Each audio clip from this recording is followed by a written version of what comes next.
This is how you're gonna transform your squat from this to this. What's up, you guys? Welcome back to my channel. This week's video is all about perfecting and mastering your barbell squats.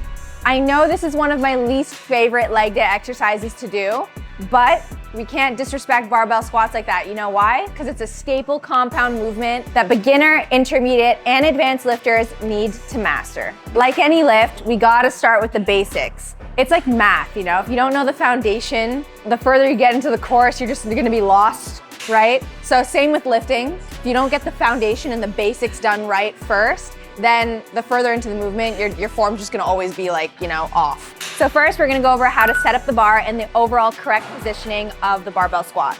Let's go. So when it comes to the actual height of the bar, when you're barbell squatting, it needs to be about chest level height. Do you see this as an example of this is not chest level height?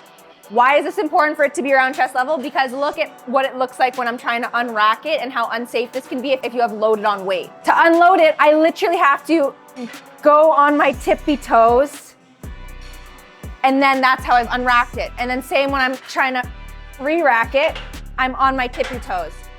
That is incredibly dangerous. Like, that was fine with just the bar, right? Because it's just the bar, but that is incredibly dangerous if you have loads of weight on there, because then you're not stable. You need your feet to be completely stable on the ground when racking and unracking. So let's set this up at chest height so you can see how I can properly unrack the bar. So now that I have it at about chest height, now I can securely and steadily unrack the barbell. There's a little bit of a bend in my knee, hips right underneath the bar. I take 3 big steps back.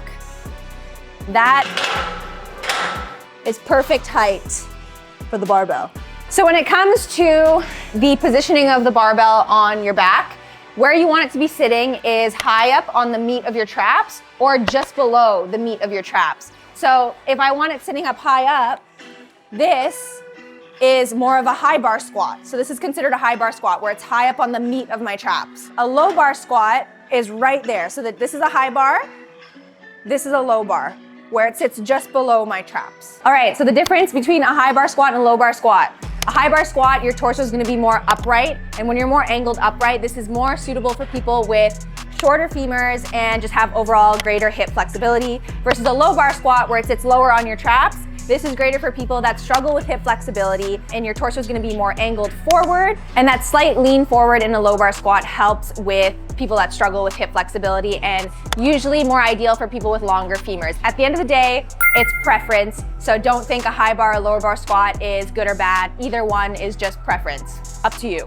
I typically prefer high bar squat, which is really weird because I have long femurs, but I don't know, I just like a high bar squat. When it comes to the grip on the barbell, for stability, you now have decided whether you want to be a low bar squatter or a high bar squatter. Now, it's gonna come to where you're gonna grip the bar. You're not gonna grip the bar out here. That's not good. That is not stable.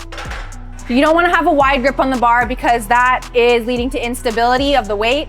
You wanna have as narrow of a grip as possible, because the more narrow your grip, the more you're able to retract your lats and engage them in the movement so that everything is tight and stable on your back.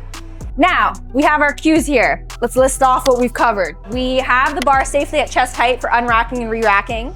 We have decided if we are either a high bar or a low bar squatter, where it's gonna sit on our traps. And now we have a perfectly narrow grip to engage our lats at all times during the movement. All right, now it's all about unracking and our feet positioning, okay, and the actual squat. Now, coming out of the rack when we're unracking, you want to take 3 big steps. Unrack, 1, 2, and then the third should just be to stabilize your feet positioning. When it comes to feet positioning, once you've unracked the bar, you want your feet to be about shoulder width apart with toes slightly pointed outwards. Some people like a little bit of a wider stance, and that is also kind of preference depending on your hip flexibility, your femur length. There's a lot of things, little things that go into different forms for barbell squatting, but these are just kind of the basics that apply to almost everybody, which is basically you want about shoulder width, maybe a little bit further than shoulder width apart, with toes slightly pointed outwards. When you slightly point your toes outwards, it takes a lot less stress off of your knee joints. Okay, now when it comes to the actual squat, some form tips here. Brace your core, guys. As if someone's gonna come in for a tickle or someone's gonna punch you. You would tighten, you would flex it, right? So flex your core. You take a deep breath, almost like you're vacuuming. So check this out. And then you flex, you see that? So I'm gonna vacuum before I get into the squat, and then flex like that. Totally tighten my core. And then that's when I'm gonna, because when you brace your core, it braces your spine. Imagine so much weight on this. You don't want your spine to overcompensate for the lift. That's how you're gonna injure yourself. Braced core braces your spine. Your core is actually the whole trunk of your body. So when you brace your core, it actually totally protects your spine during lifting movements, compound movements, you name it, right? If you guys find that when you're squatting down and you can't reach your full potential depth without either having a butt wink, leaning too far forward, or having your ankles come up off the ground, then we gotta work on our mobility and our dynamic stretching. I know we're all super guilty of skipping our warm-ups and our dynamic stretching. I'm really guilty of it too, honestly. Like, sometimes I just couldn't be bothered to warm up for anything. Like, I'd rather just jump into the main set, you know? But as we get older, guys, you'll notice that our hips and just our overall mobility, our flexibility just gets worse and worse as we age, okay? We're gonna start like getting rusty and like, you know, creaking and stuff. It's super important not to skip your warm-ups, moral of the story, because number one, it improves your overall mobility and flexibility, like I said. It loosens up your joints for the movement, gets the blood flowing to your muscles so that you don't feel, you know, choppy just heading into a heavy lifting session.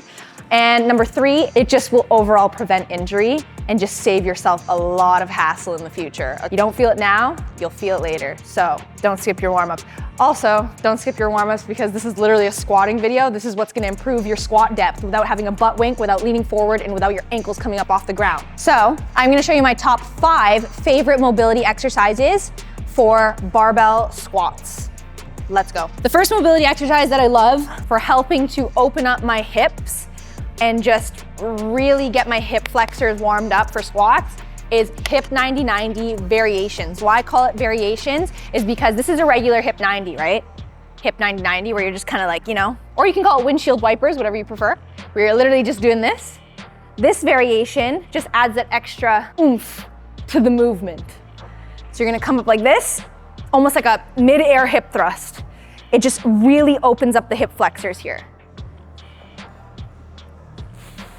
It's like the big brother of the regular hip 90-90, if that makes sense. Much needed if you feel like you have really tight hips and you can't get down into a deep squat without your inner, you know, that inner joint of your hip, which is your hip flexors. If you can't get into a deep squat without that hurting, this is really gonna help. And honestly, if you have really bad hip flexors, this might feel really painful at first when you're doing it. But like I said, the more and more you warm up, the less and less pain you'll feel.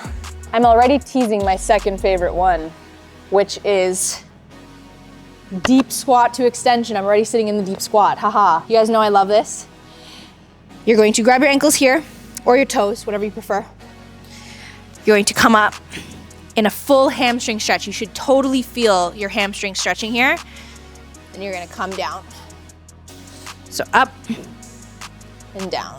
This is not only gonna open up your hips, but it's gonna totally stretch out your hamstrings so we're not pulling any hamstrings during our squats. As you come down into the deep squat, guys, key for this is you're actually getting used to that neutral spine motion when you sit into a deep squat when you're actually doing barbell squats. So when you're coming down from the hamstring stretch, make sure your complete spine is neutral, everything is straight, your neck is aligned with your spine here, and nothing's curved. Okay guys, so you might wanna get a mat for this one so your knees aren't like just against the hardwood floor. But the next one that I absolutely love for not only ankle mobility, but to stretch out your hamstrings as well is literally deep lunge to extension. That's what I call it at least. I don't know if you guys have another name for this, but I will demonstrate. You're going to sit into a really deep forward lunge stretch, sit into this ankle here, okay? Really stretch out your Achilles and really sit into your ankle. And then you're gonna come and stretch back to stretch out your hamstring. It's so good. You're gonna do about 10 reps per side. That's what I like to do, 10 reps per side, and really sit into that deep lunge. Like I almost push my weight into this knee to really push the weight into this ankle, and it really helps with ankle mobility. so that if you are struggling and you are the person where you find your ankles are lifting off the ground when you're doing squats, this exercise is a must for you. You gotta add this into your dynamic stretching routine so those heels aren't lifting off the ground. Number 4, guys, Cossack squats, AKA side to side, deep lateral lunges.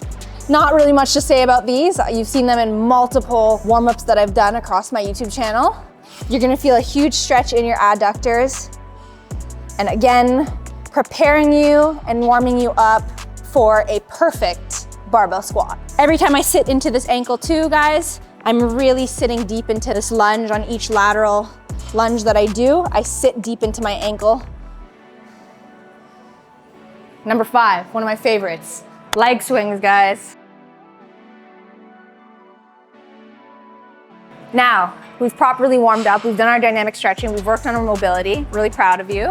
You're gonna do a couple rounds of that before you start your leg days, okay? No skipping it. But I also wanna show you one more trick that you can add if you find that you still can't hit depth without your ankles feeling super tight or your hip flexors feeling super tight, and you still find that your heels feel like they're gonna slightly lift off the ground.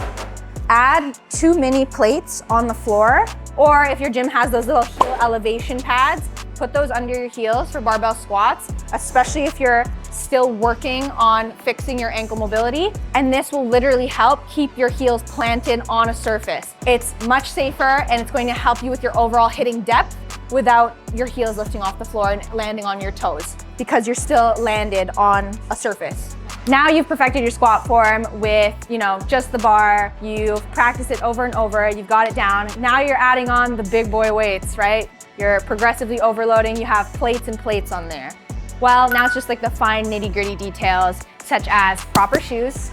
Okay, notice how I wore these today specifically to show you that these count as proper flat shoes to wear when you're squatting. A lot of people either wear stuff like this, Nike Blazers, or Chucks. They're super flat shoe. It's great for keeping your heels and all your toes engaged with the floor, which is super key for squats. You need a flat shoe, or if you're a power lifter, you can get the powerlifting shoes. Those are proper shoes for squatting. And then also when you add more weight, and you find that it's hard to keep your core naturally braced, which is normal, the more weight that you add on, it does get a little bit harder for your core to take all that weight up. This is when your belt comes in handy. So you're hitting really big weights now. You need a belt to help aid your core bracing your spine. So not only is your core gonna help brace your spine, but now that you've added on loads of weight, this is also gonna help your core brace your spine because this is gonna brace your back. If the weight is too heavy when you're coming up or you're trying to hit a PR, this is going to protect your spine if your core does happen to give out naturally because the weight is literally so heavy. You need a belt, okay? These are just the fine little details, but now let's get into some barbell squats, guys. Let's see how the form's improved.